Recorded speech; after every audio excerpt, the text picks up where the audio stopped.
Morning, guys. I want to share a snake story with you this morning. I used to catch snakes. When I was a kid, I caught snakes all the time. Did so as an adult.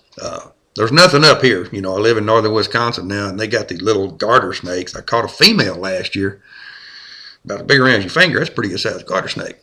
But caught a copperhead one time in my front yard down in Texas and kept it for about 3 months, I guess. And I bought a live trap to catch mice.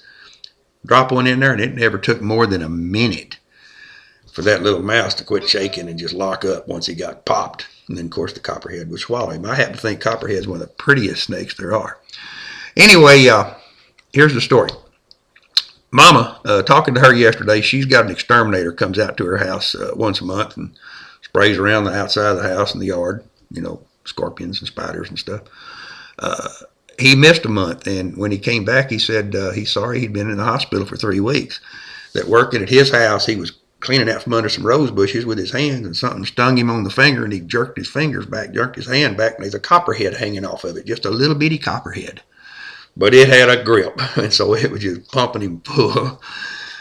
He said everything started swelling, but then he got bright red all the way into his chest. He was in the hospital for 3 weeks. They used 81 vials of antivenom. My God. They used all that they had, the other hospitals had. They finally, the Dallas Zoo gave them what they had for copperhead, and they used that. Anyway, the bill totaled over $1 million. Anyhow, just goes to show even a little guy